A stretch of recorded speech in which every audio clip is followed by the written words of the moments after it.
To no one's surprise, Spalletti is sacked as Italy's national team manager, and the question begs, what next?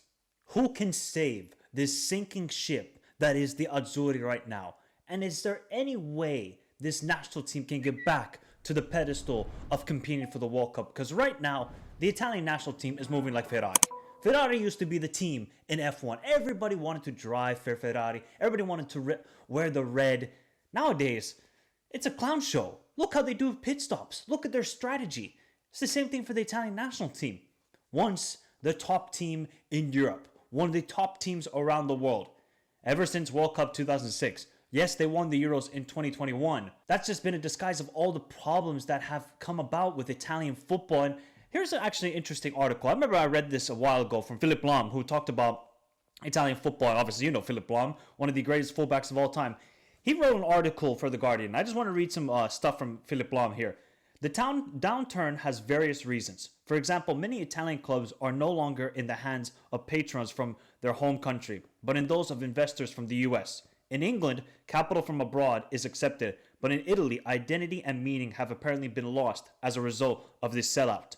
You can see that in the outdated stadiums. I'm surprised about this. After all, we are talking about the country where the Colosseum is located. Italy will modernize its arenas for the 2032 Euros. There are plans to rebuild San Siro. That's good. A society needs sustainability and family-friendly places to meet to celebrate football as a cultural asset. But the crisis has one main sporting cause: on the pitch. There is a lack of initiative, commitment, and athleticism. Italy spends a lot less than the four other top leagues in Spain, England, France, and Germany. The players run less. I read a statistic a few years ago that said in the Bundesliga, the team with the lowest value ran more than the team with the highest value in the Serie A. Italy has not updated its operating system. It works too slowly. Today, Italian teams remind me of a Ferrari that has throttled back from 200 horsepower with a half full tank of fuel and runs out of fuel 10 laps before the finish. Even the most beautiful design won't help Italy. I think there's a lot of problems with Italian football. So first off, I think that was a great, actually, piece by Philipp Lahm talking about Italian football. Spalletti had to go.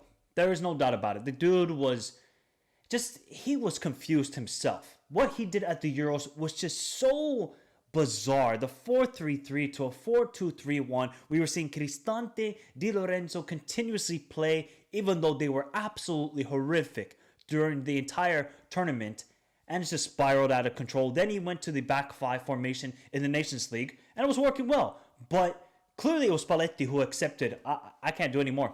And it all came together, and I really thought that Germany game in the Nations League back in March, the first half, was one of the worst halves from the Italian football ever. One of the worst halves. They were simply outplayed and made to look like San Marino. It continued into June after losing 3-0 to Norway, and now Spalletti is gone. It's the right decision. Of course it is. You cannot keep a manager like this who's confused. And it's a shame that it's not worked out for Spalletti, because he was on a high. After winning the Scudetto with Napoli, you take the Azzurri job and you're like, okay, this is a good manager. His stocks are high up. He knows his identity. He knows which players to play. But then it just turned out to be Spalletti is even more confused on what his objective should be with this national team. There's been inconsistencies with the lineup to everything. It's just been so bizarre with Spalletti's time with the Italian national team that he rightfully got sacked. And he can have no complaints, and neither should anybody else, because this is the Italian national team we're talking about here. They have to qualify for this World Cup. I am not living in a world where they're missing 3 World Cups. 3 World Cups. This is unacceptable. Okay, it's acceptable if Finland misses. It's acceptable if Jamaica misses a World Cup. For Italy to miss 1 World Cup is a disgrace, and they should all be trialed at The Hague. 2, okay, we're going crazy right now. 3, catapult them all towards Mars immediately. The FA, the players, the manager, heck, even the entire league and all the coaches. Everybody should be catapulted to Mars if Italy do not qualify for this World Cup. But Spalletti, you had a chance. You had an opportunity to take Italy back to glory after what Mancini did. He won the Euros. Obviously, the game against North Macedonia, they dominated the game, and just North Macedonia had that one chance, and that was it. Now, I don't know where Italy go, because Spalletti is rightfully sacked. They still got 7 games to go in these World Cup qualifiers, at least in this group. until they meet Norway in the final match day. But it might not even matter. It might be that Italy are going to the playoff once again. And now the question will be, who's next? Who can save this sinking ship? Who can be Robin Hood? Who can be the Robin Hood of Italian managers to save this national team? I'm just going to give you some names and let's have a discussion. One is Claudio Ranieri. Look at the magical work he did with AS Roma. I know, let the guy retire. Fully agree. Maybe he will be enticed by the Italian national team because it's not a day-to-day basis in terms of managing and talking to the press and all this sort of stuff. Maybe that will suit Claudio more. It's kind of like a semi-retirement. And I think Claudio can do a good job. Look what he did with AS Roma. Look at what he has done in so many jobs throughout his career. He's got the experience, and I think he can look at the players and say, okay, we're going to play this way, and it's going to suit us. I think Claudio would be a very good choice. Will he be enticed of going out of retirement? Because now he's kind of, I think he's in the boardroom of AS Roma, obviously hiring the new coach Gasperini. Maybe he's thinking about signings with him. I don't know what's happening there. I'm not so in tune with Ranieri's new role. But heck, if the Italian national team is calling you up, I think if you're Claudio, you might have to take it. And that's like the only experienced Italian manager out there. There's nobody else. Carlo Ancelotti basically backstabbed the entire nation and took the Brazilian job. So he's gone. What other experienced manager are going to go? There's nobody. So it's either Claudio Ranieri or then you might have to go a little bit hipster pick here. And I don't think that's the right choice. But considering the other options, there's not much else out there. Who are you going to hire? Like Joachim Löw. Oh, are we going to see a German manage the England national team and the Italian national team? No, history is going to go crazy if that happens. And there's nobody else. So then you go with the young managers. I guess Farioli, Thiago Motta. But Thiago Motta's stocks right now aren't the greatest because he was super confused on how he wanted to play and what lineup choices he wanted at Juventus. Farioli, very young manager. He's not had a lot of experience in football thus far. Obviously, he's taken assistant jobs and done well at Nice to Ajax, but going to the Italian national team under the pressure they are right now, I think that would be a big jump for Farioli. So I think the number one choice has to be Claudio Ranieri. Let me know your thoughts in the comments down below of that. But will a manager save this? There have been these signs since 2006. Let's look at recent history for Italy when it comes to major competitions. 2010 World Cup, out in the group stage, lost to Slovakia.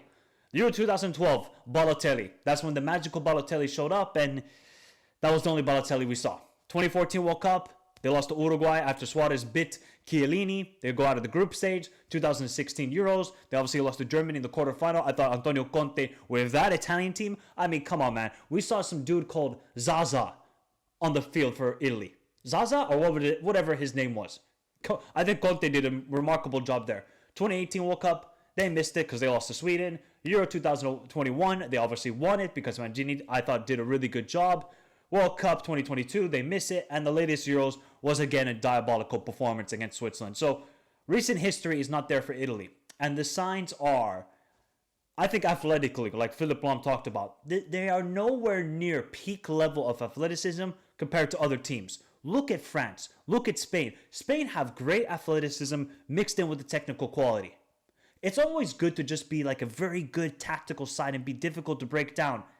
But look at the speed of play that Norway had. Look at the physical players they had. They just completely bullied Italy. That's just the easy example right there from last week. Or earlier this week, excuse me. So that's, I think, one problem that Italian football has. The athleticism is simply not there. And look at other sports. They're thriving in tennis. They're thriving in track and field. So what seems to be the problem in football then that you can't get the athleticism? Oh, we're just going to go with these old school tactics. You have to modernize. You have to develop. Everything, every sport, they modernize. Everything modernizes. To medicine, to everything. But the Italian national team or Italian football just seems to be stuck back in the dinosaur ages with the T-Rexes and everything. Two, they don't develop young players. They don't. I should be seeing Liberali and Camardo, for example, from Milan, playing regularly right now. They have fantastic talents. But those fantastic talents might not even show up if they don't get the opportunities. And I think that's a thing that Italian football, they really struggle with, developing the talents. Look at France. Almost every team, you go to Montpellier, Le Havre, Stade Rennais, all these teams, they got like 18, 19-year-old baller consistently playing every single week. But in Italy, you don't really see that. So I think that's another issue. I think stadiums is one thing. Yeah, the stadiums need to modernize. Hopefully that's going to help with them hosting the Euros in 2032. But that should have been done a long time ago. I could have told you in 2006 to 2010, 2014, that some of the stadiums are ass. I've been to the Stadio Olimpico. I mean, it's wonderful on TV, but the actual inside the ground, not the best. I don't know what it is for the San Siro. I've never been to the San Siro. That's always a place I wanted to go to. Or if you go to Napoli Stadium. Like, the only wonderful modern stadium in Italy right now is Juventus. That's the only stadium. And I think AS Roma are about to build another one. That's something that Italian football needs to work on. And look, the players are just not good enough either. They're not at that level that we are used to with the Italian national team. Where you think of Del Piero, Baggio, Chiellini, Bonucci, Alessandro Nesta, Maldini. Those were the names back in the day for Italian football. Now, I guess the main guy is Bastoni, who's a very good player. No doubt about it. But there needs to be 5 Bastonis on this team. 6, 7. Back in the day, there would be like 15 Bastonis on the Italian national team. So there's a lot of issues. But one thing is, they still have enough quality to qualify to World Cup. Damn sure about that. And is that going to change immediately? Who knows? Spalletti had to go. Italian football still needs a lot of work. And whoever comes into the job has a mighty battle to rectify this mess that is the Italian national team. Whoever it may be, I just say good luck. But Italian football needs a complete BBL surgery at the moment. Let me know your thoughts in the comments down below. Should Spalletti have been sacked? Who should be the next manager? And what are the biggest issues with Italian football right now? Remember to hit the like button, subscribe to the channel if you're new around here. Remember to follow me on all the socials. Instagram, Twitter, join the Discord, all those links. Description down below. Have a beautiful day. Stay safe in this crazy world. Till next time. Adios.